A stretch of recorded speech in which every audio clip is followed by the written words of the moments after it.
அன்பார்ந்த பாண்டிச்சேரி ஊடக சகோதரர்களே, பாண்டிச்சேரி அரசாங்கத்தினுடைய மாண்புமிகு உள்துறை அமைச்சர் திரு நமச்சிவாயம் அவர்களே, பாரதிய ஜனதா கட்சியினுடைய மாநில தலைவர், பாராளுமன்ற உறுப்பினர் திரு செல்லு கணபதி அவர்களே, மற்றும் இங்கு இந்த பிரஸ் கான்பரன்ஸில் இருக்கிற மாண்புமிகு சட்டமன்ற உறுப்பினர்களே, பாரதிய ஜனதா கட்சியினுடைய பொதுச் செயலாளர்கள், ஊடக சகோதரர்கள் உள்ளிட்ட உங்கள் அனைவருக்கும் என்னுடைய அன்பு கலந்த காலை வணக்கத்தை தெரிவித்துக் கொண்டு, மாண்புமிகு பாரத பிரதமர் திரு நரேந்திர மோடிஜி அவர்களுடைய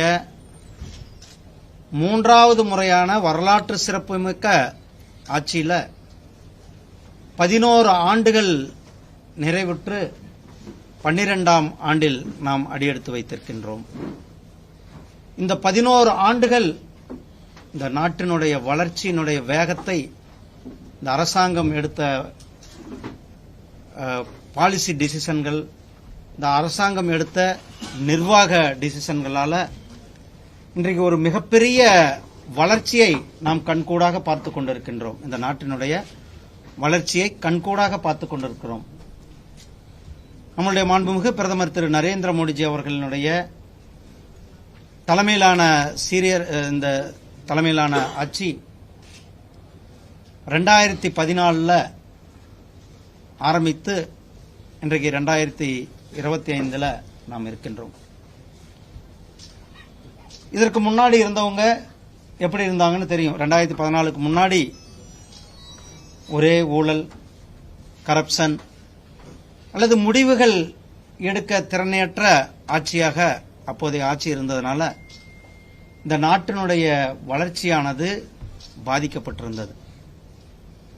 மாண்புமிகு பிரதமர் திரு நரேந்திர மோடிஜி அவர்கள் ஆட்சிக்கு வந்த உடனேவே அவர் இந்த நாட்டினுடைய வளர்ச்சி மேல ஒரு சங்கல்பம் பண்ணியிருந்தார். இந்த நாட்டினுடைய டெக்னாலஜியை இம்ப்ரூவ் பண்ணணும்னு சொல்லியிருந்தார். இந்த நாட்டினுள்ள ஏழை மக்களினுடைய வெல்ஃபேரை உயர்த்தணும்னு சொல்லினார். அதன்படிதான் இப்போ சேவை, இந்த அரசாங்கத்தினுடைய மிக முக்கியமான போக்கஸ்ட் ஏரியா சேவை. அதே போல குட் கவர்னன்ஸ், சிறந்த ஒரு நல்ல ஆட்சி, கரீப் கல்யாண் என்று சொல்லக்கூடிய ஏழை எளிய மக்களினுடைய நலன், இந்த மூன்றையும் ஒரு சேர எடுத்துச் செல்வதுதான் இந்த ஆட்சியினுடைய ஒரு மிகப்பெரிய வெற்றி, இந்த சிறப்பாக அமைந்திருக்கிறது. இந்த சேவை என்கின்ற அதே நேரத்தில் சிறந்த அரசாங்கம், நல்ல ஆட்சி, அதே போல ஏழை எளிய மக்களினுடைய வெல்ஃபேர். அதனாலதான் அந்த ஏழை எளிய மக்களினுடைய வெல்ஃபேர்ல நம்முடைய பிரதமர் அவர்கள் 4 கேட்டகரி வச்சாங்க. ஒன்று இளைஞர்களுடைய மேம்பாடு, 2வது மகளிரினுடைய மேம்பாடு, 3வது விவசாயிகளினுடைய மேம்பாடு, 4வதாக ஏழை எளிய மக்களினுடைய மேம்பாடு. அதனாலதான் சப்கா சாத், சப்கா விகாஸ், சப்கா விஸ்வாஸ், சப்கா பிரயாஸ் என்று சொல்லக்கூடிய அனைவருடைய சப்கா சாத், அனைவரும் சேர்ந்து, அனைவருடைய நம்பிக்கையோடு, அனைவருடைய வளர்ச்சி, அனைவருடைய முயற்சியோட நாம் ஒன்று சேர்ந்து இந்த நாட்டை வேகமாக எடுத்துச் செல்வோம் என்று ஆரம்பித்த பணி இன்று இந்த நாடு மிகப்பெரிய அளவுள்ள ஒரு வளர்ச்சியை நாம் பார்த்துக் கொண்டிருக்கிறோம். சகோதரர்களே, அமிர்த்கால் என்று சொல்லக்கூடிய நாம் 100வது சுதந்திர தினத்தை நோக்கி அடியெடுத்து வைத்திருக்கிறோம். நாம் அது 100வது சுதந்திர தினத்தை நோக்கி சென்று கொண்டிருக்கிறோம். நாம் கிட்டத்தட்ட சுதந்திரம் அடைந்து 78 ஆண்டுகள் நிறைவுற்று 100வது, அதாவது அமிர்த்கால் என்று சொல்லக்கூடிய 100வது சுதந்திர தினத்தை நோக்கி நாம் போகும்பொழுது 2047 இந்த நாடு ஒரு மிகப்பெரிய வளர்ச்சி அடைந்த நாடாக, இந்த நாடு, இந்த தேசம் ஒரு புரோகிரசிவ் நேஷனாக, இந்த நாடு எல்லாருக்கும் இருக்கின்ற நாடாக இருக்க வேண்டும். ஒரு மிகப்பெரிய வல்லரசு நாடாக இருக்க வேண்டும் என்ற அந்த முனைப்போடு நாம் செயல்பட்டு கொண்டிருக்கிறோம். அல்லது நாம் ஒவ்வொன்றா பார்க்க போனோம்னா 2014 நம்மளுடைய பொருளாதாரம் கிட்டத்தட்ட 11வது இடத்துல இருந்தோம். இன்றைக்கு நாம் இந்த 11 ஆண்டுகள்ல நம்மளுடைய பொருளாதாரம் மிக வேகமாக முன்னேறி நாம் இன்றைக்கு உலகத்திலேயே மிகப்பெரிய பொருளாதார நாடாக 4வது இடத்துல நம்ம நாடு வந்திருப்பது என்பது இந்த 11 ஆண்டுகள்ல நாம் எந்த அளவுக்கு வளர்ச்சி பணிகளினுடைய முக்கியத்துவம் இதிலிருந்து எடுத்து காட்டுகிறது சகோதரர்களே. அதே போல நம்முடைய பிரதமர் திரு நரேந்திர மோடிஜி அவர்கள் எப்பொழுதுமே இந்த நாட்டினுடைய அவர் இன்னொரு விஷயத்தையும் சொல்லியிருந்தார். Responsible, accountable, reform, transform, perform oriented ஒரு அரசாங்கத்தை நாம் நடத்தி கொண்டிருக்கின்றோம். அப்படி ஒவ்வொரு விஷயத்திலும் கூட நாம் ஏழை மக்களினுடைய நாம் ஓரளவு ஒரு சைடு இன்ஃப்ராஸ்ட்ரக்சரை டெவலப் பண்ணும்போது இன்னொரு சைடு ஏழை எளிய மக்களினுடைய நலனையும் நாம் முன்னிலைப்படுத்துகிறோம். 140 கோடி மக்கள் இருக்கிற இந்த மிகப்பெரிய ஒரு நாட்டில் கிட்டத்தட்ட இந்த 11 ஆண்டுகள்ல மட்டுமே 27 கோடி மக்களை இந்த 11 ஆண்டுகள் அரசாங்கம் செய்த பல்வேறு திட்டங்கள், ஒவ்வொரு திட்டமா பின்னாடி வரும், ஒவ்வொரு திட்டங்கள் மூலியமாக அந்த திட்டங்களினுடைய பயனால கிட்டத்தட்ட 27 கோடி மக்கள் வறுமை கோட்டிற்கு கீழிருந்து மேல வந்திருக்கிறாங்க என்பது உலக வங்கியினுடைய டேட்டா அவர்கள் சொல்லுகிறார். இந்தியாவில் 27 கோடி மக்கள் ஏழ்மை நிலையிலிருந்து அவர்கள் அடுத்த நிலைமைக்கு வந்திருக்கிறார்கள்னா இந்த அரசாங்கம் பல்வேறு செய்த திட்டங்கள் மூலியமாக நாம் வந்திருக்கிறோம். அதே போல நான் சொன்னேன், இந்த டெக்னாலஜியை பத்தி சொல்லும்போது நாம நாட்டினுடைய டெக்னாலஜியை நாம் எந்த அளவுக்கு உயர்த்தி இருக்கிறோம் என்பதை இந்த 11 ஆண்டுகளினுடைய ஆட்சியினுடைய சாதனையை ஒரு சின்ன புஸ்தகத்தில் நாம சொல்லிட முடியாது. அவ்வளவு பெரிய விஷயங்கள் இந்த 11 ஆண்டுகள்ல நம்ம செஞ்சிருக்கோம். அதுக்கு ஒரு உதாரணம் கடந்த மாதம் நடைபெற்ற ஆபரேஷன் சிந்தூரினுடைய மிகப்பெரிய வெற்றி. பாகிஸ்தானுக்கும் தீவிரவாதிகளுக்கும் ஒரு சரியான பாடத்தை நாம் புகட்டி இருக்கிறோம். ஆபரேஷன் சிந்தூரினுடைய வெற்றியானது நம்மளுடைய நாட்டினுடைய ராணுவத்திற்கும் நம்மளுடைய பிரதமர் அவர்களுடைய அந்த உந்துதல்னாலையும் நாம நம்ம நாட்டுக்குள்ள இருந்தே பாகிஸ்தானுடைய 100 கிலோமீட்டருக்கு தொலைவில் இருக்கிற தீவிரவாதி முகாம்களை 9 முகாம்களை துல்லியமாக அந்த முகாம்களை நாம் டார்கெட் பண்ணி தீவிரவாதிகளை அழித்திருக்கின்றோம் சகோதரர்களே. அதே போல மிக வரலாற்று சிறப்புமிக்க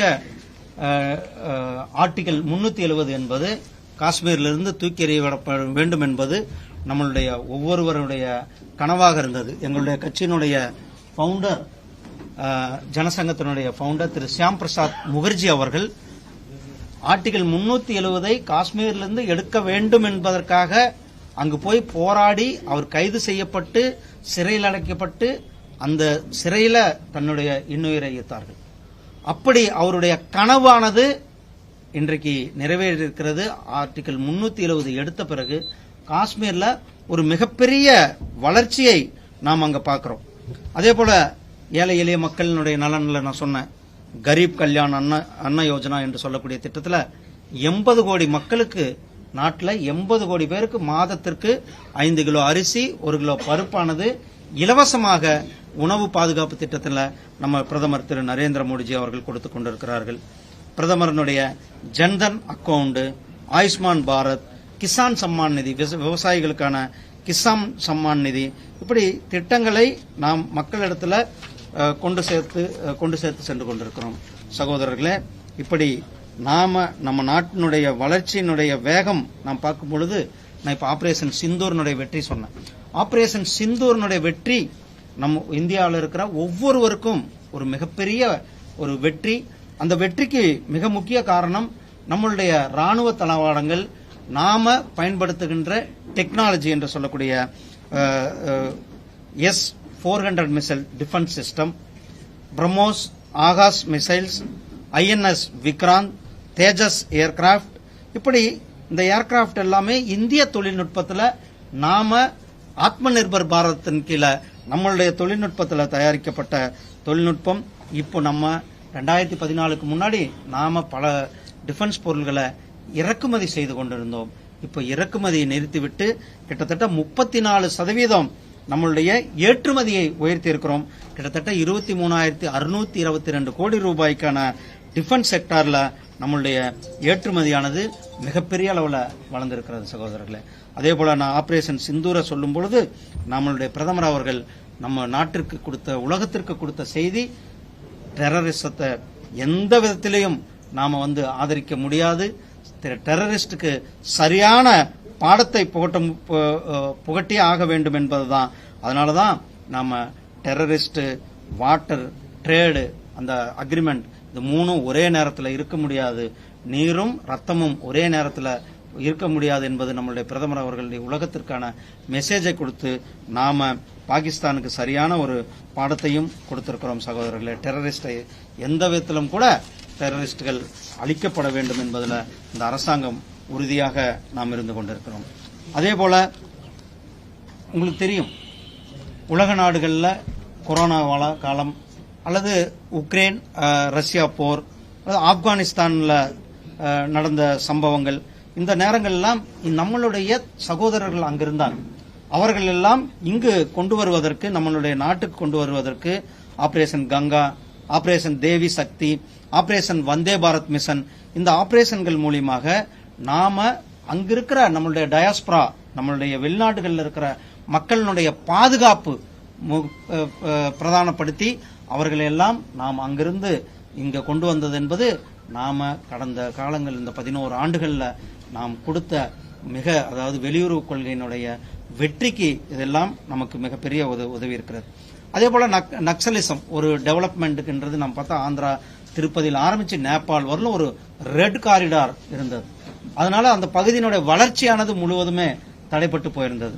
இதுல கிட்டத்தட்ட அந்த அரசாங்கம் 11 ஆண்டுகள் எடுத்த முயற்சியினால கிட்டத்தட்ட 70% மேலான நக்சலைட்ஸ் சரண்டர் ஆயிருக்கிறாங்க. அவர்கள் இந்த நாட்டினுடைய மெயின் ஸ்ட்ரீம்ல வந்திருக்கிறார்கள், அல்லது நக்சலைட்டம் ஒழிக்கப்பட்டிருக்கிறது சகோதரர்களே. அதே போல டிஜிட்டல் டிரான்ஸ்மிஷன் என்று சொல்லக்கூடிய டிஜிட்டல் டிரான்சாக்சன், இந்த டிஜிட்டல் டிரான்சாக்சன் வரும்பொழுது நம்ம ஊருக்காரர் தான் அப்போதைய முன்னாடி நிதியமைச்சராக இருந்தார். நம்ம டிஜிட்டல் டிரான்சாக்சனை கொண்டு வரும்பொழுது அவர் சொன்னார், இந்தியாவில் இந்த டிஜிட்டல் டிரான்சாக்சன் எல்லாம் சாத்தியம் இல்லை, இங்க மக்களுக்கு மொபைல் யூஸ் பண்றதுக்கு அவர், ஏன்னா இவர்கள் ஒரு தைரியமான முடிவுகள் எடுக்க தெரியாதவர்களாக காங்கிரஸ்காரங்க இருந்தாங்க. ஆனால் நாம மக்கள் மேல நம்பிக்கை வைத்து, மக்களுடைய ஆர்வத்தின் மேல, மக்கள் இந்த நாட்டின் மேல நம்பிக்கை வைத்து டிஜிட்டல் டிரான்சாக்சனை நாம் கொண்டு வந்ததன் விளைவாக 24 லட்சம் கோடி ரூபாய்க்கான டிஜிட்டல் டிரான்சாக்சனை நாம் பெற்றிருக்கிறோம். கிட்டத்தட்ட யூபிஐ அக்கௌண்ட் 83% பேமெண்ட் ஆனது இன்றைக்கு டிஜிட்டல் பேமெண்ட்களாக இருக்கிறது. நம்ம நாட்டில் கிட்டத்தட்ட மொபைல் இன்றைக்கு போன் யூஸ் பண்ணுபவர்கள் 116 கோடி பேர் மொபைல் போன் யூஸ் பண்றாங்க. அதுல இன்டர்நெட்டோட எக்ஸ்பேண்ட் பண்ணி இருக்கிறது 97 கோடி. இந்த டிஜிட்டல் டிரான்சாக்சன் ஆனது நடந்து கொண்டிருக்கிறது சகோதரர்களே. அதே போல விவசாயிகளை பொறுத்தளவுக்கு இ மார்க்கெட்டிங் என்று சொல்லக்கூடிய விவசாயிகளினுடைய பொருட்களை, உற்பத்தி செய்கின்ற பொருட்களை அவர்கள் எங்கிருந்து கூட நம்மளுடைய பாண்டிச்சேரியில், காரைக்காலில் இருந்து ஒரு பகுதியிலிருந்து உலகத்தில் இருக்கிற எந்த பகுதிக்கு வேணாலும் அந்த இ மார்க்கெட் என்று சொல்லக்கூடிய அந்த மார்க்கெட் மூலியமாக அவர்கள் தங்களுடைய பொருட்களை விற்க முடியும். அதுல மட்டும் இந்த மார்ச் 25 வரலுமே கிட்டத்தட்ட 13.41 லட்சம் கோடி ரூபாய்க்கு விவசாயிகளுக்கு பயனளிக்கக்கூடிய அந்த டிரான்ஸ்பரண்ட் ப்ரொக்யூர்மெண்ட் சிஸ்டத்தின் மூலியமாக, இ மார்க்கெட் மூலியமாக அந்த டிரான்சாக்சன் அது நடந்துபடும். அதுக்கடுத்து உங்களுக்கு எல்லாம் தெரியும், டைரக்ட் பெனிஃபிட் டிரான்ஸ்பர் ஸ்கீம். இந்த ஒரு இனிஷியேட்டிவ்னால நாட்டினுடைய பொருளாதாரம் எந்த அளவுக்கு சேமிக்கப்பட்டிருக்கிறது என்பது நமக்கு எல்லாம் நல்லாவே தெரியும்.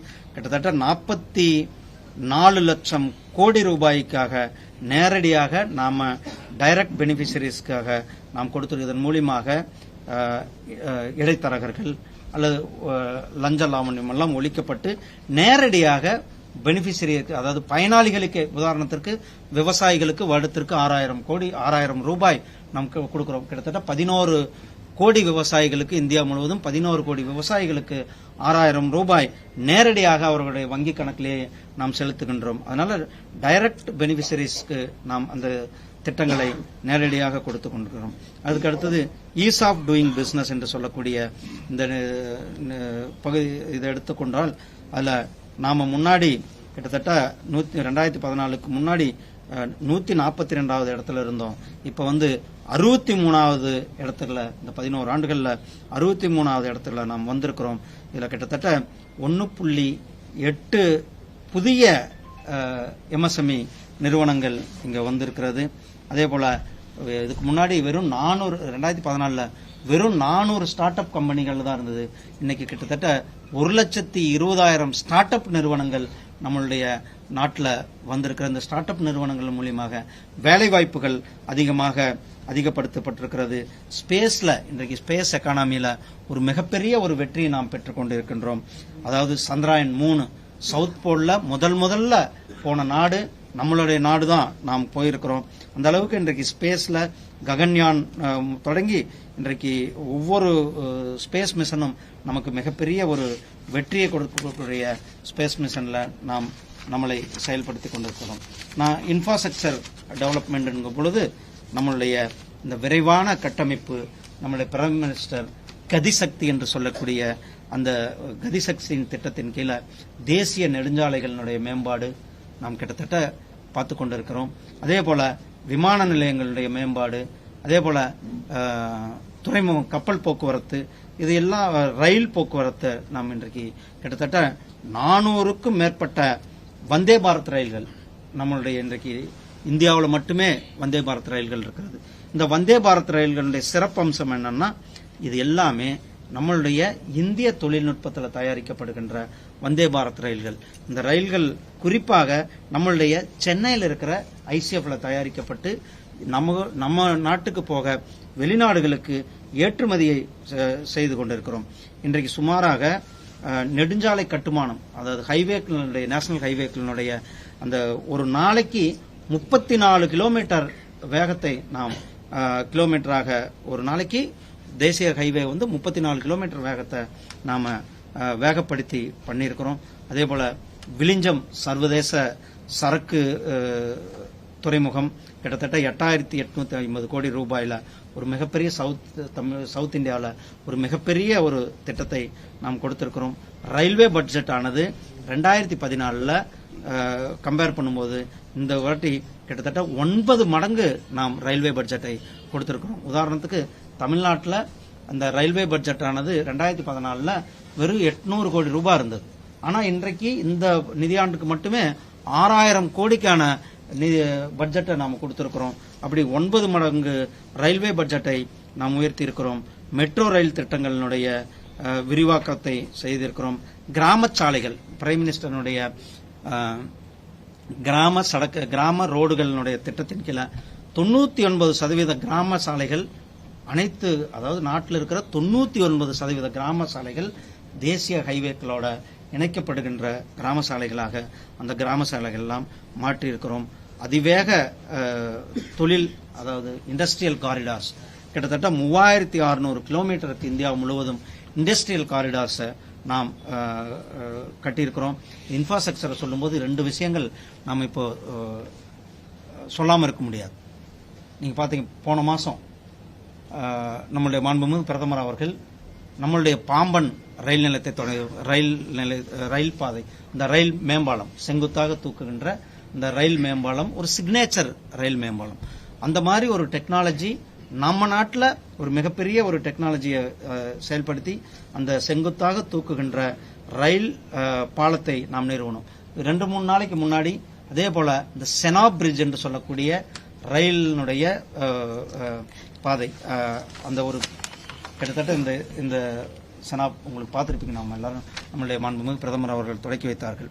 அந்த பாதையினுடைய கிட்டத்தட்ட 300 அந்த பிரிட்ஜினுடைய ஹைட்டு கிட்டத்தட்ட 359 மீட்டர் உயரத்தில் அந்த பிரிட்ஜானது இருக்கிறது. ஒரு மிகப்பெரிய ஒரு தொழில்நுட்பத்தோட அந்த ரயில் பிரிட்ஜானது நமக்கு நம்மளுடைய நாட்டினுடைய கட்டமைப்புக்கு அந்த நம்மளுடைய நாட்டினுடைய இன்ஃப்ராஸ்ட்ரக்சர் டெவலப்மெண்ட்டுக்கு ஒரு சிறந்த உதாரணத்தை நம்மளுடைய பாம்பன் பிரிட்ஜும், தெற்கில் பாம்பன் பிரிட்ஜும், வடக்கில் இருக்கிற அந்த செனாப் பாலமும் ஒரு மிகப்பெரிய உதாரணமாக நம்மளிடத்தில் எடுத்துக்கொண்டிருக்கிறது.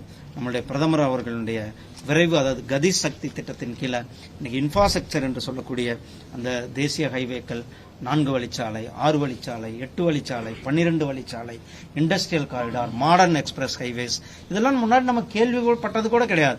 அந்த அளவுக்கு இந்த 11 ஆண்டுகள்ல எக்ஸ்பிரஸ் ஹைவேக்களை எடுத்திருக்கோம். விமான நிலையங்களுடைய மேம்பாடு, கிட்டத்தட்ட விமான நிலையங்கள் இந்த 81 நகரங்கள்ல நாம உதான் திட்டத்தின் கீழே இந்த 10 ஆண்டுகள்ல இணைக்கப்பட்டிருக்கிறது. 85 புதிய விமான நிலையங்கள் கட்டப்பட்டிருக்கின்றன. 85 புதிய விமான நிலையங்கள் கட்டப்பட்டிருக்கிறது.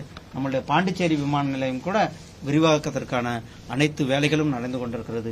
திருச்சிராப்பள்ளியில் இருக்கிற விமான நிலையம் சர்வதேச விமான நிலையமாக உயர்த்தப்பட்டிருக்கிறது. சென்னை விமான நிலைய விரிவாக்கம், அதே போல கோயம்புத்தூர் விமான நிலைய விரிவாக்கம், மதுரை விமான நிலைய விரிவாக்கம், தூத்துக்குடியினுடைய விமான நிலைய விரிவாக்கம், இதெல்லாம் கூட அதிகமான வேகத்தில் அந்த விமான நிலைய விரிவாக்கங்களை நாம் செயல்படுத்திக் கொண்டிருக்கின்றோம். சகோதரர்களே, இப்படி ஒரு பக்கம் நாம இன்ஃப்ராஸ்ட்ரக்சர் டெவலப்மெண்ட்டை சொல்லும் பொழுது, அதே போல நம்மளுடைய தேசம்தான் முக்கியம், இந்த தேசத்தினுடைய பாதுகாப்பு முக்கியம், இந்த தேசத்தினுடைய வெளியுறவு கொள்கை முக்கியம் என்பதுதான் நமக்கு மிகப்பெரிய ஒரு எடுத்துக்காட்டாக நாம் இப்ப சொன்ன ஆபரேஷன் சிந்தூர் நடவடிக்கையின் மூலமாக நாம் உலகத்திற்கும் நம்முடைய ராணுவத்தினுடைய பலத்தை எடுத்துக்காட்டி இருக்கின்றோம். சகோதரர்களே, நான் ஏற்கனவே இந்த விஷயத்தை நான் உங்களுக்கு டீட்டெயிலாக சொல்லியிருக்கிறேன். அதே போல நாம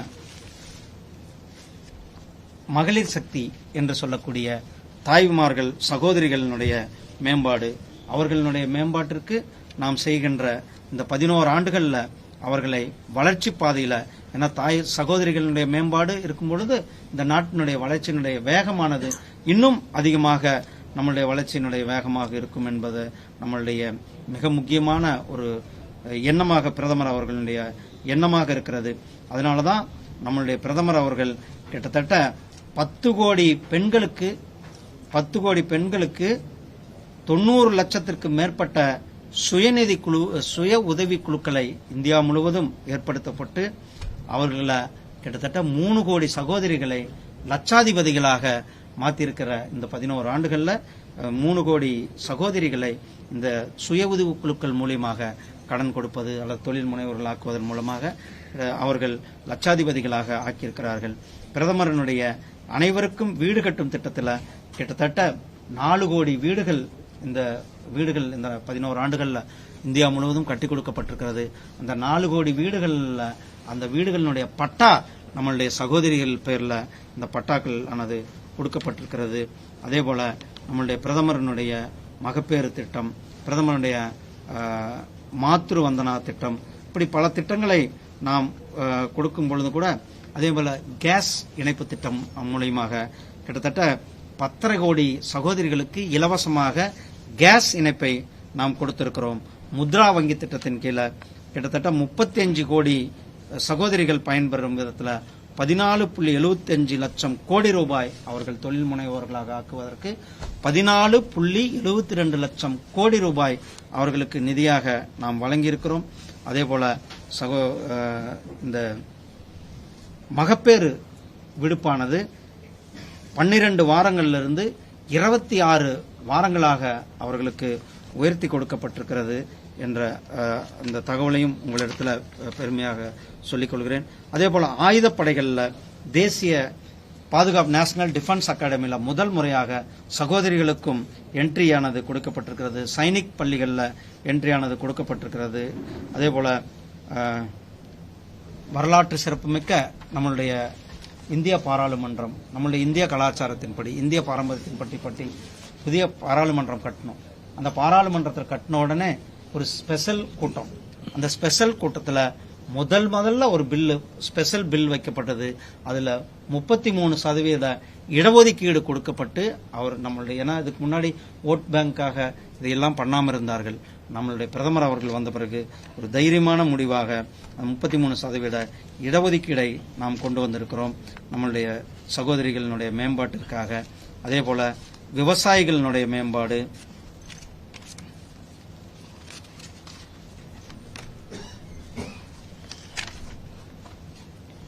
கிட்டத்தட்ட ஒரு நேஷனல் சீடு மிஷன் கிட்டத்தட்ட 100 கோடி ரூபாயில விதைகளை மேம்படுத்துவதற்காக 100 கோடி ரூபாய் திட்டம் உருவாக்கப்பட்டிருக்கிறது. அதேபோல விவசாயிகளினுடைய மண் பரிசோதனை அட்டை கிட்டத்தட்ட 25 கோடி விவசாயிகளுக்கு மண் பரிசோதனை அட்டையானது கொடுக்கப்பட்டிருக்கிறது. நான் சொன்ன டைரக்ட் டிரான்ஸ்பர் திட்டத்தின் கீழே ஒவ்வொரு 11 கோடி விவசாயிகளுக்கு வருடத்திற்கு 6000 கோடி ரூபாய் விவசாய சன்மான் நிதியான 6000 ரூபாய் ஒவ்வொரு விவசாயிக்கும் சன்மான் நிதியாக நாம் கொடுத்து கொண்டிருக்கிறோம். சகோதரர்களே, இப்படி விவசாயத்தை மேம்படுத்துகின்ற, விவசாயத்தை ஊக்குவித்துகின்ற அரசாங்கமாக நம்முடைய அரசாங்கம் செயல்பட்டு கொண்டிருக்கிறது. விரைவான கட்டமைப்பு, அதேபோல மகளிர் மேம்பாடு, விவசாயிகளினுடைய மேம்பாடு, நடுத்தர வர்க்கத்திற்கான மேம்பாடு. போன இந்த பட்ஜெட்ல பார்த்தோம், 12 லட்சம் ரூபாய் வருமானம் வருடத்திற்கு நம்ம சம்பாதிச்சா இன்கம் டேக்ஸ் கட்ட தேவையில்லை என்பதன் மூலமாக ஒரு மக்களினுடைய சேமிப்பு, அவர்கள் இன்னும் அந்த பணத்தை வைத்து வேற வியாபாரம் பண்ணுவது, தொழில் தொடங்குவது அல்லது அவர்களுடைய கல்விக்கு உபயோகப்படுத்தும். இதெல்லாம் நம்மளுடைய பிரதமர் அவர்கள் கிட்டத்தட்ட 12 லட்சம் ரூபாய் வரலும் வருமான வரியிலிருந்து நமக்கு நடுத்தர மக்களுக்கான ஒரு விலக்கை கொடுத்திருக்கிறார்கள். அதே போல பிரதமருடைய வீடு வசதி திட்டத்தின் கீழே வீடுகள் கட்டி கொடுக்கப்பட்டிருக்கிறது, மெட்ரோ ரயில் கொடுக்கப்பட்டிருக்கிறது. பல லட்சம் வீடுகளுக்கு 300 யூனிட் வரலும் இலவச மின்சாரம் வழங்கும் திட்டத்தையும் அந்த நம்மளுடைய அரசாங்கமானது கொடுத்திருக்கிறது சகோதரர்களே. அதேபோல 15.62 கோடி வீடுகளுக்கு குடிநீர் கனெக்ஷன், ஜல்ஜீவன் திட்டத்தின் கீழே குடிநீர் கனெக்ஷன் கொடுக்கப்பட்டிருக்கிறது. 40.71 கோடி பேருக்கு ஆயுஷ்மான் பாரத் என்று சொல்லக்கூடிய பிரதமரினுடைய ஆயுள் காப்பீடு திட்டமானது கொடுக்கப்பட்டிருக்கிறது. இப்படி நடுத்தர மக்களினுடைய வாழ்க்கை மேம்படுவதற்கான திட்டங்களையும் நம்மளுடைய அரசாங்கம் செயல்படுத்தி கொண்டிருக்கிறது. சகோதரர்களே, அனைவருக்கும் உள்ளடக்கிய வளர்ச்சி தான் நம்மளுடைய ஒரு தாரக மந்திரமாக இருக்கிறது. அதனால தான் நான் ஆரம்பிக்கும் பொழுது சொன்னேன், சப்கா சாத், சப்கா விகாஸ், சப்கா விஸ்வாஸ், சப்கா பிரயாஸ் என்று சொல்லக்கூடிய அனைவருக்கான அனைவரையும் இன்க்ளூசிவ் வளர்ச்சியானது நாம் பார்க்கிறோம். ஷெட்யூல் ட்ரைப்ஸ், ஷெட்யூல் காஸ்ட், அதே போல ஏழை எளிய மக்கள், இப்படி பெண்கள், இளைஞர்கள். அம்பேத்கர் பத்தி உங்களுக்கு எல்லாம் தெரியும். டாக்டர் அம்பேத்கர் அவர்கள் இந்திய அரசியலமைப்பு சட்டத்தை நிறுவியவர். அவருடைய பிறந்த இடம், அவருடைய நினைவிடங்கள் எல்லாம் கூட அந்த காங்கிரஸ் அரசாங்கமானது கண்டுகொள்ளாமல் இருந்தார்கள். ஆனால் நாம அந்த 5 முக்கியமான இடங்களை ஐடென்டிஃபை பண்ணி நம்முடைய பிரதமர் திரு நரேந்திர மோடிஜி அவர்கள் அம்பேத்கர் தொடர்பான 5 இடங்கள்ல அவர் பிறந்த இடம், அவர் வாழ்ந்த இடம், அதே போல அவர் டெல்லியில கடைசியாக இறந்த இடம், லண்டன்ல படித்த இடம், மும்பைல அவர் கடைசியாக அவருடைய இறப்புக்கு பிறகு அவரை அந்த புதைத்த இடம், இந்த இடங்கள் எல்லாம் கூட நாம் பஞ்சதீர்த் என்று சொல்லக்கூடிய அந்த 5 முக்கியமான இடங்களை உயர்த்தி இருக்கிறோம். வக்ஃப் திருத்த சட்டத்தை, மிக வரலாற்று சிறப்பு திட்டத்தானது, அந்த திட்டத்தை கொடுத்திருக்கிறோம் சகோதரர்களே. இப்படி இந்தியா முழுவதும் பல்வேறு திட்டங்களை நடைமுறைப்படுத்தி கொண்டிருக்கும் பொழுது நம்மளுடைய பாண்டிச்சேரியை பொறுத்தளவுக்கு நம்மளுடைய பாண்டிச்சேரியினுடைய திட்டங்களை நான் சொன்ன ஏற்கனவே, ஜல்ஜீவன் மிஷன் பாண்டிச்சேரியில் 100% சேச்சுரேட்டட் திட்டமாக அறிவிக்கப்பட்டிருக்கிறது. PM சுயநிதி தெரு ஓர வியாபாரிகளுக்கு 100% அந்த திட்டத்தை நிறைவேற்றி கொடுக்கப்பட்டிருக்கிறது. அதேபோல one nation one ration card 100% அனைவருக்கும் கார்டு கொடுக்கப்பட்டிருக்கிறது. பிரதமருடைய உணவு பாதுகாப்பு திட்டத்தின் கீழ் நான் சொன்ன 5 கிலோ அரிசி பாண்டிச்சேரியில் 100% அனைவருக்கும் கொடுக்கப்பட்டிருக்கிறது. அதேபோல பிரதான் மந்திரி உஜ்வாலா யோஜனா இலவச கேஸ் இணைப்பு திட்டம் 100% அனைவருக்கும் கொடுக்கப்பட்டிருக்கிறது. பாண்டிச்சேரியில் ஆயுஷ்மான் பாரத் என்று சொல்லக்கூடிய பிரதமருடைய அந்த கார்டு, ஆயுஷ்மான் கார்டு அனைவருக்கும் கொடுக்கப்பட்டிருக்கிறது. அதேபோல ஆயுஷ்மான் ஆரோக்கிய மந்திர் என்று சொல்லக்கூடிய ஹெல்த் அண்ட் வெல்னஸ் சென்டர் 100% இங்கு கொடுக்கப்பட்டிருக்கிறது.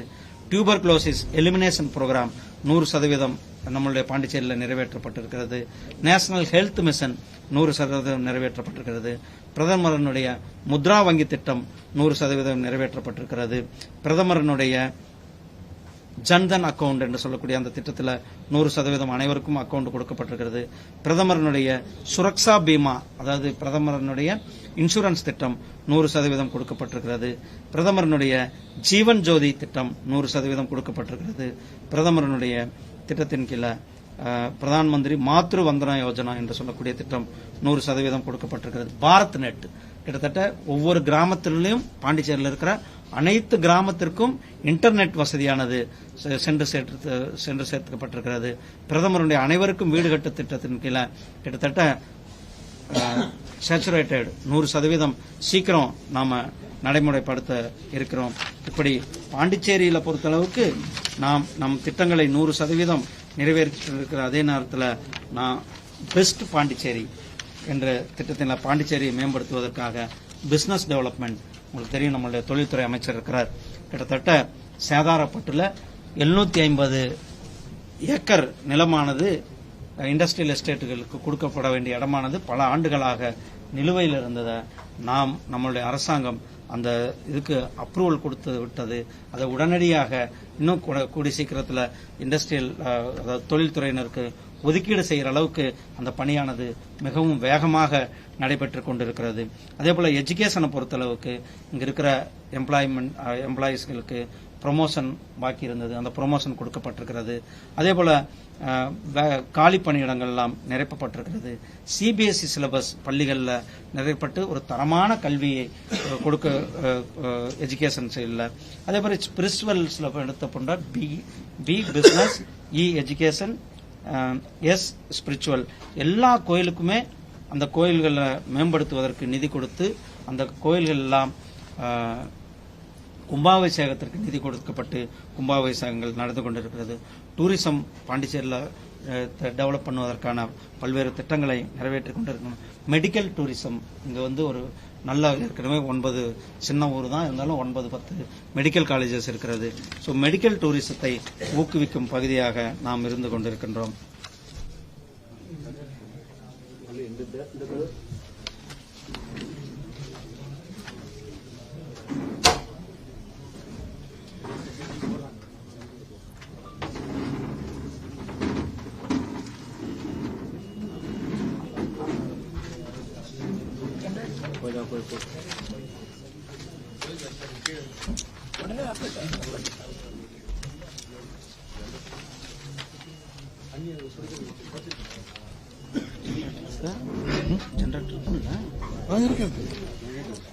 அது ஆட்டோட கொஞ்சம் ரிப்பேரா இருக்கும்.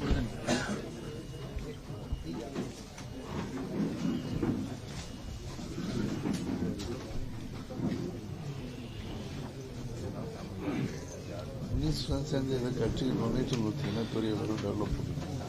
ஒன்றும் கொடுக்க மாட்டேங்க யாரும். ஒரு ஜென்ரேட்டர் ஒன்று ஜென்ரேட்டர் பெருசு வாங்கி கொடுக்கணும்.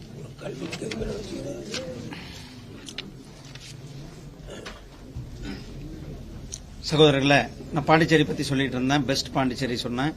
அது பாண்டிச்சேரி ரயில் நிலையமானது அமிர்த் பாரத் திட்டத்தின் கீழே நாடு முழுவதும் அமிர்த் பாரத் என்று சொல்லக்கூடிய ரயில் நிலையங்களுடைய மேம்பாடானது பெரிய அளவில் இப்ப சென்னை எக்மோரே கிட்டத்தட்ட 800 கோடி ரூபாய் செலவுல சென்னை எழும்பூர் ரயில் நிலையமானது மேம்படுத்தப்படுது.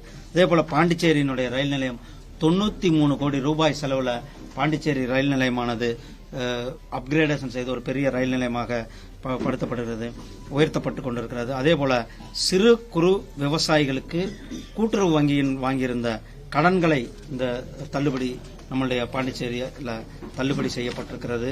அதே போல நம்மளுடைய பாண்டிச்சேரியில ஏற்கனவே நான் சொன்ன விமான நிலைய விரிவாக்கத்திற்கான பணிகள் நடந்து கொண்டிருக்கிறது. இலவச அரிசி, நான் சொன்னது பிரைம் மினிஸ்டர் கரீப் கல்யாண் அண்ணா யோஜனா, அது தனி. இங்க இருக்கிற இந்த பிரதமரனுடைய இங்க இருக்கிற அரசாங்கத்தில் நம்மளுடைய அரசாங்கத்தினுடைய என்டிஏ அரசாங்கத்தினுடைய இலவச அரிசி திட்டமானது அப்போ காங்கிரஸ் அரசாங்கம் அதை நிறுத்தி வைத்திருந்தார்கள். நம்மளுடைய மக்களுக்கு வாக்குறுதி கொடுத்திருந்தோம். தேர்தலில் நாம சட்டமன்ற தேர்தலில் கொடுத்த வாக்குறுதிப்படி இலவச அரிசி திட்டத்தை நிறைவேற்றுவோம் சொல்லியிருந்தோம். அதேபடி இலவசமாக இப்போ அவர்களுக்கு அரிசியும் கொடுத்து கொண்டிருக்கிறோம். கிட்டத்தட்ட 3.75 லட்சம் கார்டுகளுக்கு அரிசி கொடுத்து கொண்டிருக்கிறோம். ஏற்கனவே அந்த பூட்டியிருந்த ரேஷன் கடையெல்லாம் இப்ப திறந்து அரிசியை மக்களுக்கு கொடுத்து கொண்டிருக்கிறோம். கிட்டத்தட்ட 4500 பேருக்கு அரசாங்க வேலையானது இந்த நாம கொடுத்திருக்கிறோம். அதே போல ஹைவேல நான் சொன்னேன், கிட்டத்தட்ட பாண்டிச்சேரிக்கு பயனளிக்கக்கூடிய விதத்துல 12,000 கோடி ரூபாய்க்கான ஹைவேஸ்க்கான நிதியானது ஒதுக்கப்பட்டிருக்கிறது. அந்த பணிகளும் நடந்திருக்கிறது. மேம்பாலங்கள் கட்டுவதற்காக கிட்டத்தட்ட 700 கோடி ரூபாய் நிதியானது ஒதுக்கப்பட்டிருக்கிறது. இதை தவிர்த்து பாண்டிச்சேரியினுடைய மேம்பாட்டுக்காக ஏடிபி என்று சொல்லக்கூடிய பாண்டிச்சேரியினுடைய மேம்பாட்டிற்கான திட்டத்தில் உலக வங்கியோட சேர்ந்து பிரான்ஸ் அரசாங்கம் சேர்ந்து கிட்டத்தட்ட 8,000 கோடி ரூபாயில உள்கட்டமைப்பை பெருக்குவதற்கான திட்டத்தையும் நிறைவேற்றுவதற்கு பாண்டிச்சேரியில நாம் நிறைவேற்றிக் கொண்டிருக்கிறோம். இந்த அரசாங்கம் நம்முடைய மாண்புமிகு பிரதமர் திரு நரேந்திர மோடிஜி அவர்களுடைய சீரிய தலைமையில் இந்த 11 ஆண்டுகள் பொன்னெழுத்தால் பொறிக்கப்பட வேண்டிய காலம், அமிர்த் காலம் என்று சொல்லக்கூடிய காலம். இந்த காலத்தில் இந்த நாட்டினுடைய வளர்ச்சியினுடைய வேகம், இந்த நாட்டினுடைய மேம்பாட்டினுடைய வேகம் மிக அதிகமாக வளர்ந்து நம்மளுடைய இலக்கு 2047 நாம் மிகப்பெரிய ஒரு வளர்ச்சியடைந்த நாடாக இருக்க வேண்டும். தேசம்தான் முக்கியம், தேசத்தினுடைய மேம்பாடுதான் முக்கியம் என்ற இந்த நோக்கில் நம்மளுடைய இந்த 11 ஆண்டு வெற்றிகரமாக 11 ஆண்டுகள் எடுத்து 12ஆம் ஆண்டில் நாம் அடியெடுத்து வைத்திருக்கின்றோம்.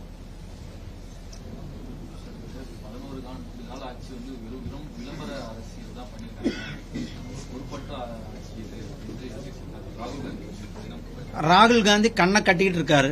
கண்ணு திறந்து பார்க்கணும். இன்றைக்கு வளர்ச்சி அவங்க ஆட்சியில எந்த அளவுக்கு நாடு கெட்டு சீரழிந்திருந்தது. ஊழல்ல 2G ஊழல், அதே மாதிரி கோல் ஊழல், காமன்வெல்த் ஊழல், இப்படி எங்க திறந்தாலும் கூட பேப்பரை திறந்தாலே நியூஸை திறந்தாலே ஊழல் ஊழல் ஊழல்னு இருந்தது. இன்றைக்கு இந்த அரசாங்கம் 0% டாலரன்ஸ் அகைன்ஸ்ட் தி கரப்ஷன், அந்த அளவுக்கு நாம் இருந்து கொண்டிருக்கிறோம். ஊழலற்ற ஆட்சி, சிறந்த நிர்வாகத்தை கொடுத்துக்கணும். இன்னைக்கு பார்க்கிறோம் ஹைவேக்களுடைய மேம்பாடு, விமான நிலையங்களுடைய மேம்பாடு, துறைமுகங்களுடைய மேம்பாடு, நீர்நிலை பாதைகளினுடைய மேம்பாடு, இதெல்லாம் மக்கள் கண்கூடாக பார்த்துக் கொண்டிருக்கு. 27 கோடி பேர் இந்த 10 ஆண்டுகள்ல 27 கோடி பேர் வறுமை கோட்டிற்கு கீழே இருந்து வறுமை கோட்டுக்கு மேல இருக்கிறாங்க. அதே போல இன்றைக்கு நாம் ஆபரேஷன் சிந்தூர் மூலம் ஒரு மிகப்பெரிய ஒரு வெற்றியை பெற்றிருக்கிறோம். பாகிஸ்தானுக்கும் தீவிரவாதத்திற்கும் ஒரு சரியான பாடத்தை புகட்டி உலக நாடுகளுக்கு ஒரு பெரிய செய்தி கொடுத்தது. இதெல்லாம் ராகுல் காந்தி கண்ணை மூடிட்டு இருக்கிறதா தெரியுது. அவர் கொஞ்சம் கண்ணை கழட்டி வச்சுட்டு, அதாவது கண்ணை திறந்து பார்த்தா தான் தெரியும் இந்த நாட்டினுடைய வளர்ச்சியினுடைய வேகம் என்னன்னு.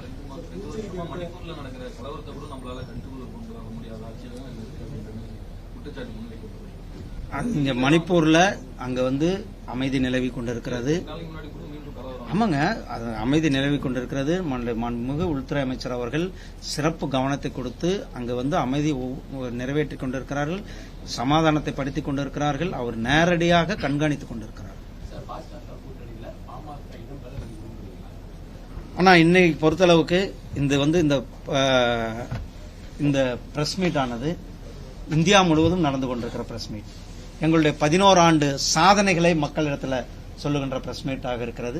எங்களுடைய கூட்டணியை பொறுத்தளவுக்கெல்லாம் எங்களுடைய தேசிய தலைவர்கள் சரியான நேரத்தில் சரியான முடிவுகளை எடுத்து நமக்கெல்லாம் அறிவிப்பார்கள். 2026 தமிழகத்தில் பாஜக தலைமையிலான கூட்டணி ஆட்சி அமையும் அமித்ஷா கூறியது வெறும் கனவா தான் இருக்கும் அப்படின்னு திருமாவளவன் சொல்லியிருக்காரு. இதை எப்படி பாருங்க? 2026 சட்டமன்ற தேர்தலில் மிகப்பெரிய ஒரு வரலாற்று சிறப்புமிக்க வெற்றியை தேசிய ஜனநாயக கூட்டணி பெறப்போகிறது. திருமாவளவனுடைய அவர் அவங்களுடைய கூட்டணியே சலசலத்து போயிருக்கிறது. அவரே அந்த கூட்டணியில் இருப்பாரா இல்லையான்னு தெரியல. அவரே டபுள் மைண்ட்ல இருக்காரு. இன்னைக்கு இந்த கூட்டணிக்கு போலாமா அல்லது வேற யாரு கூடயாவது போலாமா? ஏன்னா அவருக்கு தெரியும் இந்த அவர்களுடைய கூட்டணி, அதாவது இண்டி கூட்டணி மிகப்பெரிய தோல்வி அடையும் என்பது அவருக்கு நல்லாவே தெரியும். அதனாலதான் அவரு நம்ம வேற கூட்டணி மாறலாமா அல்லது வேற யார்கிட்டயாவது போலாமா என்ற ஒரு தடுமாற்றத்தோட இருக்கிறது இதே அவர் இப்படி பேசியிருப்பது அவருடைய தடுமாற்றத்தை வெளிப்படுத்தியிருக்கிறார் என்பதுதான் நான் இந்த கருத்து. 2019 இதே அமைச்சர் 2024 தேர்தலையும் வந்து பெருவாரியான இடத்துல வந்து தமிழகத்துல பாஜக வெற்றி பெறும். ஆனா இது எதுவுமே நடக்கல. அதே மாதிரிதான் இப்ப அவர் சொன்ன வார்த்தைகளும் வந்து அரசு பாதிச்சு.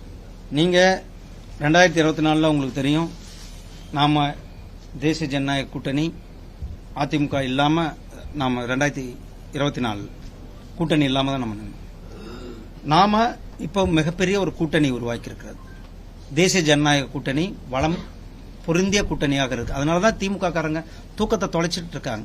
நான் பார்லிமெண்ட்ல கூட பார்ப்பேன், ஐயோ என்ன உங்க கூட்டணி ஆயிருச்சா அப்படின்ற ஒரு மிகப்பெரிய ஒரு பயம் திமுகவினுடைய நிர்வாகிகள் மத்தியில் இருக்கிறது.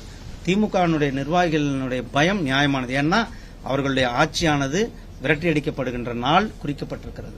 2024 வந்து அதிமுக கூட கூட்டணி வச்சிருந்தா குறைந்தபட்சம் ஒரு 6 இடங்களாவது கிடைச்சிருக்கும் அப்படின்ற மாதிரி ராமதாஸ் வந்து ஒரு பேட்டியில சொல்லியிருக்காரு. பாக்குறீங்க, அதாவது பாஜக அதுதான் நான் இன்னைக்கு சொன்னேன்ல, இந்த கூட்டணி பத்தி எல்லாமே எங்களுடைய தேசிய தலைவர்கள் கூட்டணி இல்ல உங்களை பத்தி அதுதான் நான் அதுக்கு வந்து எங்க தேசிய தலைவர்கள் முடிவு பண்ணுவாங்க, அது சொல்லுவாங்க, அதை நான் சொல்லுவேன். புதுச்சேரி சாதனைகள் வந்து பட்டியலிட்டீங்க. உங்க கூட கூட்டணி வைத்ததே வந்து மாநில அந்தஸ்து பெறுவதற்காக தான் ரங்கசாமி அவர் வந்து சொல்லியிருக்காங்க. ஆனா இது வரைக்கும் மாநில அந்தஸ்து மத்திய அரசு கொடுக்கல. என்ன காரணம்? ரொம்ப விரக்தியில இருக்கிறதா வந்து தகவல். அது உங்களுக்கு வேணா அப்படி இருக்கும். நாங்கள் எங்களுடைய 4 முறையா நிதி ஆயோக் கூட்டத்தில் கூட முதலமைச்சர் வந்து கலந்துக்கல. புதுச்சேரி முதலமைச்சர் அவர் வந்து தங்களுடைய கருத்துக்களை மாண்புமிகு பிரதமர் இடத்துல தொடர்ந்து சொல்லிக் கொண்டிருக்கிறார்கள். அவர் தேவையான பாண்டிச்சேரியுடைய வளர்ச்சிக்கு தேவையான திட்டங்களை சொல்லிக் கொண்டிருக்கிறார்கள். பாண்டிச்சேரிக்கு தேவையான நிதியையும் நாம் கொடுத்துக் கொண்டிருக்கிறோம். பாண்டிச்சேரியுடைய மேம்பாட்டை உயர்த்தி கொண்டிருக்கிறோம் என்பது பாண்டிச்சேரியில் நீங்களே பாக்குறீங்க, எந்த அளவுக்கு டெவலப்மெண்ட்கள் நடந்து கொண்டிருக்கிறது என்பதை நீங்க பாக்குறீங்க. அதனால பாண்டிச்சேரியுடைய வளர்ச்சி தான் நம்மளுடைய முக்கியமாக இருக்குது. பாண்டிச்சேரி வளர்ந்து கொண்டிருக்கிறது, அவருடைய தலைமையில வளர்ந்து கொண்டிருக்கிறது.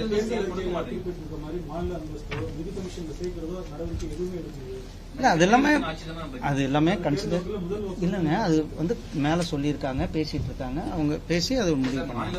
அதிகாரிகள் தான் சொல்றதை எதுவுமே செய்ய மாட்டாங்கன்றது அடிக்கடி நேற்றைய தினம் கூட கூட்டத்தில் உங்களுக்கு சொன்னாரு. டெக்னாலஜி வளர்ந்தா பத்தாது, அதிகாரிகள் செயல்படுத்தணும் அப்படின்னு. இல்ல செயல்படுத்தணும்னு தானே சொன்னாரு. அது வந்து ஒரு நார்மல் இது. நீங்க என்ன காது மூக்கு காதெல்லாம் வைக்காதீங்க. நான் நேற்று அதே கூடத்துல இருந்தேன். அதாவது ஒரு டெக்னாலஜி ட்ரைனிங் கொடுக்கறோம், அது எல்லாருமே பயன்படுத்தணும்னு தான் சொன்னாரு. நீங்களே உங்க இன்டர்பிரேஷன் மாத்தாங்க.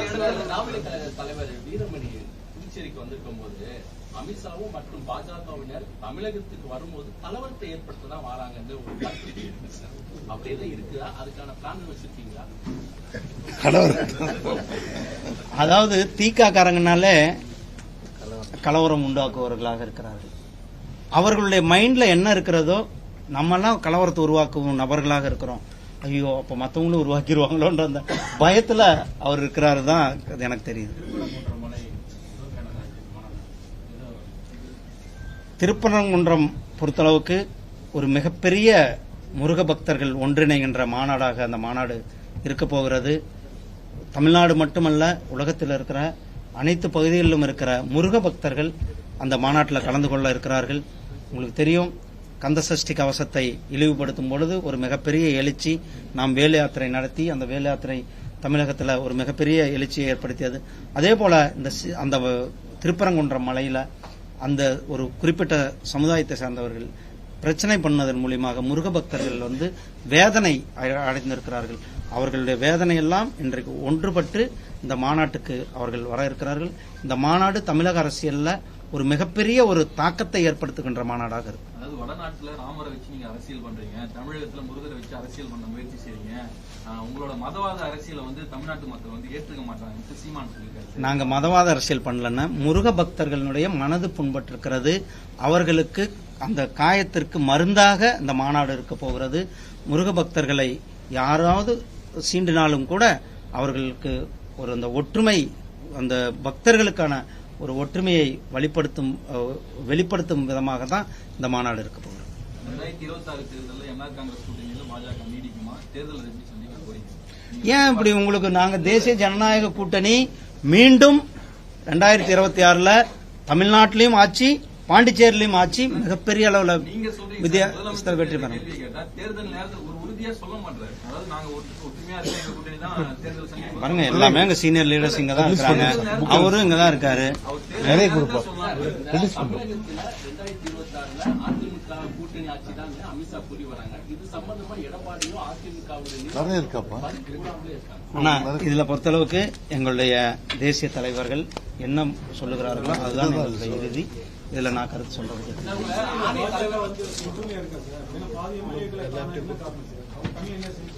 ஒரு நிமிஷம், இது முடிச்சிட்டோம். என்னதுன்னா ஏன்னா பிரஸ் மீட்ன்றது அது எங்க தலைவர் சொல்றாரு. அது தனியா நாளைக்கு எனக்கு கூட்டம் வச்சுட்டா நான் பதில் சொல்றேன் உங்களுக்கு. பாஜக பிரமுகர் கொலை சம்பந்தமா உள்துறை அமைச்சர்கள் இல்லாம சென்ட்ரல்ல போய் சிபிஐ விசாரணை கேட்டாங்க. அண்ணா இன்றைக்கு தேசிய அளவிலான பிரஸ் கான்ஃபரன்ஸ். இந்த பிரஸ் கான்ஃபரன்ஸ் உங்க லோக்கல் விஷயங்களை இல்ல இங்க லோக்கல் விஷயங்களை உங்க லோக்கல் தலைவர்கள் அப்புறமா உங்களுக்கு சொல்லுவாங்க. நான் சொல்லிட்டுமா சார்? அதாவது இன்றைய பொறுத்தவரையிலையும் மாண்புமிகு மத்திய அமைச்சர் நம்மளுடைய பாரத பிரதமருடைய 11 ஆண்டு சாதனைகளை பற்றி விளக்கம் உங்களுக்கு வந்திருக்காங்க. நம்மளுடைய புதுவையில அரசியல் உள்ள சட்டமன்ற உறுப்பினர்களுடைய எண்ணங்கள், கருத்து பரிமாற்றங்களை இவற்றை பற்றி தனியாக நானும் இந்த ஒரு வாரத்தில் ஒரு கூட்டத்துக்கு ரெடி பண்ணி நாங்கள் ஹோம் மினிஸ்டர் பதில் சொல்றோம். அதுதான் நாங்க அப்புறம் சொல்றேன், நான் பதில் சொல்றேன்னு இருக்கேங்க சார். இதை ரிலீஸ் பண்ணுங்க சார்.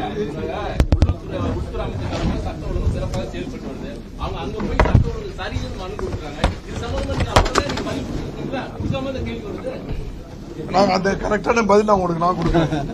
இப்ப இந்த ரிலீஸ் பண்ணிட்டேங்க. இதுதான் எல்லாருக்கும் கொடுக்கணும். இதுதான் எல்லாருக்கும் ரிலீஸ் பண்ணிட்டு அப்புறம் அது எல்லாரும் கொடுத்துருக்காங்க. புக்கா ரிலீஸ்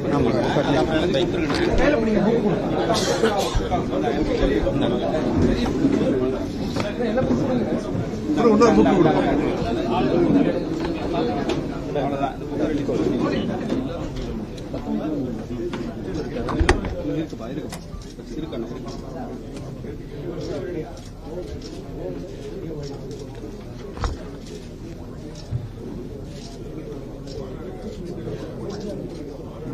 நன்றி அண்ணா. எல்லாரும் வாங்கிக்கோங்க. ஆணை தலைவர்கள் உங்களை பார்த்து சார் தலைவராக இருக்கும் பார்த்து வரேன். இப்போ வரைக்கும் பாக்குறேன். என்ன கேட்டாங்க வித்தியாசமா இருக்கு. கோயிலுக்கு போய் மொட்டை அடிச்சிருக்கேன். அது நம்ம எவ்வளவு தொப்பி இருக்கு, எவ்வளவு கேட்டு இந்த கேட்டு போறதுக்கு என்ன காரணம், என்ன வித்தியாசம்? உங்களை மாதிரி ஒரு நண்பர்கள் தான் போட்டிருக்கேன்.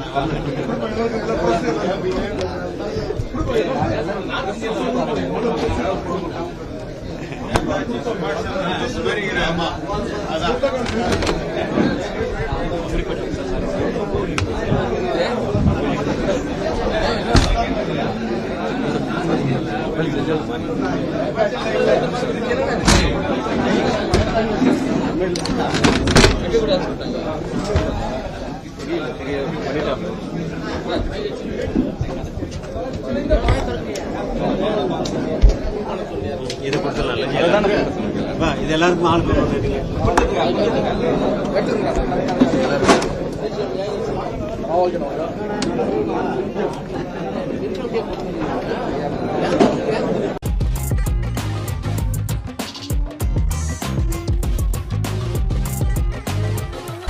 பச்சைப்பூரி தப்பாதுடா, சிங்க இது சிக்காதுடா, சுத்து போட்டு நிக்காதடா, சூற விட்டா தாங்காதுடா, சிவண்டா சிவண்டா சிவண்டா, எதுக்க எவண்டா எவண்டா எவண்டா.